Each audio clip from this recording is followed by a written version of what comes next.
Meu amigo, no momento em que o fantasma do Banco Master continua pairando pelo ar, o negócio vai dar muito pano para manga ainda, a história não acabou.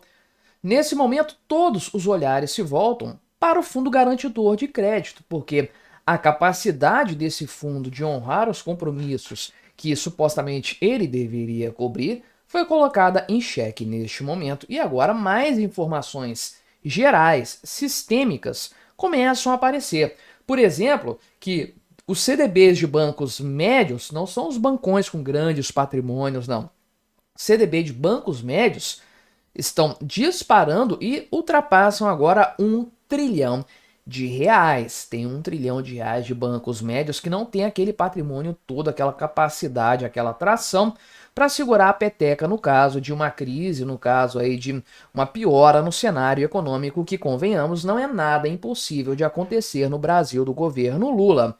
Ok, mas de qual é o tamanho do fundo garantidor de crédito, né? Será que ele dá conta de lidar com isso aqui? Meu amigo, né? Uns dados aqui um pouco mais recentes, não são dados assim de último momento, mas ajudam a gente a perceber o tamanho do problema. O patrimônio do fundo garantidor, 132 bilhões de reais, mais valor líquido, mais ou menos aí uns 108 bilhões de reais. Não chega nem perto de bancar essa farra toda aqui. E aí, meu amigo, será que tem risco de quebra? Será que tem risco de calote? Vamos conversar sobre isso. Mas antes, não se esqueça de se inscrever no meu canal se você ainda não for inscrito. E se você quiser colaborar ainda mais com o meu trabalho, você pode se tornar membro patrocinador aqui do canal. Com valores a partir de R$ 1,99 por mês, você me ajuda bastante dessa forma. Pode ter certeza disso. Pois bem, né? Esse negócio aqui do CDB do Banco Médio é uma grande preocupação. Porque, de fato, quando você tem um grande banco, ele tem uma estrutura bastante solidificada. Tem um patrimônio muito grande, ele tem uma história robusta, tem décadas de prática já no mercado financeiro e tudo mais, e é considerado geralmente uma daquelas entidades too big to fail, ou seja, grande demais para quebrar. Ou seja, no pior dos cenários, o governo vai socorrer para evitar um colapso do mercado financeiro como um todo. Coisa que não se aplica aos bancos médios. Então, vamos lá. Né, dizem aqui, né, pessoal aqui da Folha, então tenha em mente isso, que como a economia está muito aquecida, então os bancos estão acelerando as captações, ou seja, eles pegam empréstimo com as pessoas, os CDBs, e outros tipos também, mas aqui o foco são os CDBs. Eles pegam os CDBs e emprestam esse dinheiro depois para outras pessoas. Eles se capitalizam dessa forma, com capital de terceiros, emprestam com uns juros mais elevados do que eles captaram e ficam aí com a diferença, com o spread deste valor. Então, olhando aí para a possibilidade do crescimento econômico e de você ter condições de, né, surfar nessa onda da busca por crédito, os bancos médios estão tomando mais CDBs. Um valor aqui que em dezembro do ano passado, essa informação saiu agora, mas ela é referente a dezembro do ano passado, bateu R$ 1 trilhão só nos CDBs de bancos médios, porque o total disso aqui, de tudo que está supostamente garantido pelo FGC, né, todos os depósitos elegíveis a isso aí, é de quase 5 trilhões de reais. Então, guarda esse número para a gente conversar sobre ele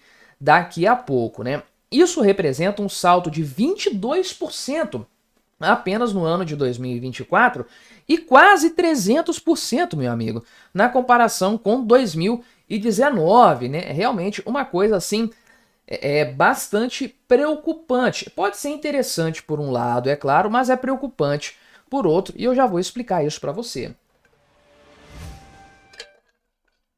Por que pode ser algo positivo? Porque isso descentraliza o crédito. Ao invés de você ter um número pequeno de entidades que conseguem emprestar dinheiro para as pessoas, né? Você tem mais entidades, você tem uma concorrência no fornecimento de crédito. Concorrência é sempre algo positivo porque reduz o preço de forma geral. O preço do dinheiro é a taxa de juros. Isso faz com que as taxas sejam mais competitivas, mais atrativas para o mercado e para o tomador de empréstimos, né?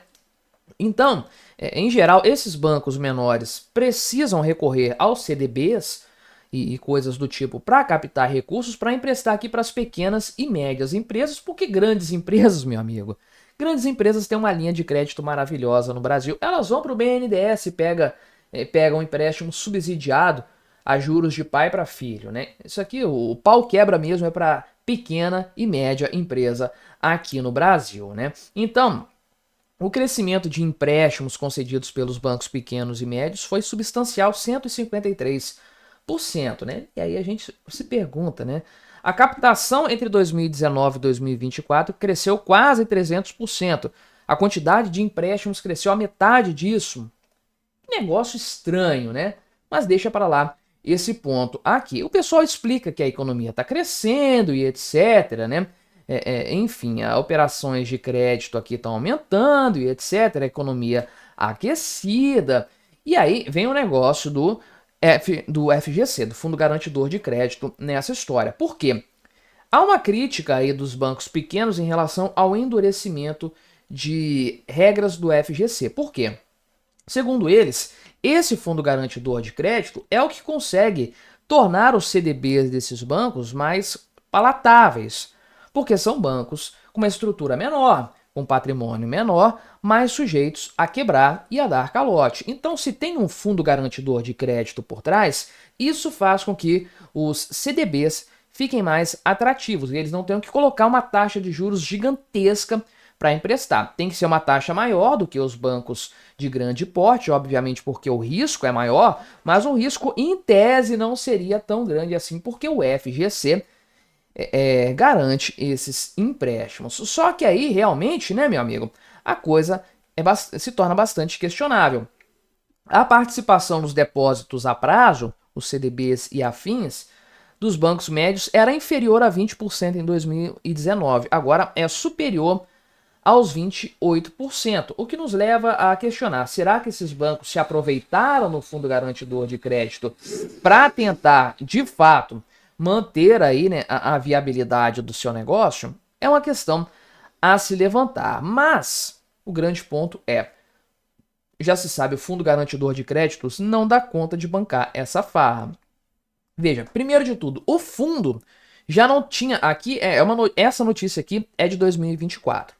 A notícia que eu trouxe aqui saiu agora, mas se refere a 2024 também. Então dá para a gente parear os dados. Nesse momento aqui em 2024, né, o percentual de liquidez ali do Fundo Garantidor de Créditos estava abaixo do que precisava. Tem que ter, olha só, tem que ter 2,5% de liquidez. Então o FGC só garante 2,5% do montante do valor total que ele deveria, em tese, garantir, né, os depósitos elegíveis. Então, né, ele tem aqui o valor que ele deveria ter, seria esse aqui, disponível na hora para, se der algum chablau, der algum problema, ele garantir, né? Então, olha só. E nem isso ele tinha, estava aqui em 2,27 em meados do ano passado. Então, não está nem no mínimo que ele precisa para garantir a viabilidade dentro das regras estabelecidas, que é um valor ainda assim muito menor do que a gente esperaria pensando em um fundo garantidor de crédito. O total aqui de depósitos elegíveis é de 4,7 trilhões de reais, era naquele momento, pode ter até aumentado, e disso aqui 1 trilhão é de bancos médios e bancos pequenos também, ou seja, gente que não tem ali uma capacidade de pagamento muito sólida. E aí, será que o Fundo Garantidor de Crédito consegue segurar isso aí? Pois bem, né? No fim das contas, o que nós estamos vendo é mais um desenrolado problema do crédito com a interferência do governo, com a interferência do Estado na economia. Como que o crédito se comportaria, a taxa de juros se comportaria? Oferta e demanda, sem o Estado envolvido, obviamente. Então, uma taxa de juros elevada significa escassez de dinheiro para ser emprestado. Então, a taxa de juros elevada incentiva as pessoas a pouparem mais, a emprestarem mais para os bancos em troca, de fato, de uma remuneração maior. Isso ajusta a oferta de dinheiro na economia. E por outro lado, se a taxa de juros está muito elevada, as pessoas não contraem empréstimos. Isso reduz a demanda por esse dinheiro. Então, as coisas se equilibram naturalmente. Agora, não faz sentido algum você ter uma taxa de juros tão elevada assim como nós temos, né? E o pessoal falar que nós estamos num cenário, não deveria fazer sentido, né? Num cenário de crédito, o pessoal querendo mais crédito e tudo mais. Não, a taxa de juros está subindo, o pessoal deveria querer menos crédito. A demanda deveria cair. Se a demanda está aumentando e a taxa de juros está subindo, o preço está subindo, a demanda está subindo, isso existe no mercado? Só existe quando você tem o Estado envolvido nessa história, e aí tem uma série de interesses escusos que acabam resultando nesse tipo de contexto. Um monte de banco que não tem condição de honrar os seus compromissos dependendo de um fundo garantidor de créditos, cujas regras determinam que garanta apenas 2,5% de tudo que ele deveria garantir. Parece atrativo para você? Para mim, não. Mas colabore com o nosso debate, deixe aí o seu comentário, se inscreva no meu canal se você ainda não for inscrito e até a próxima.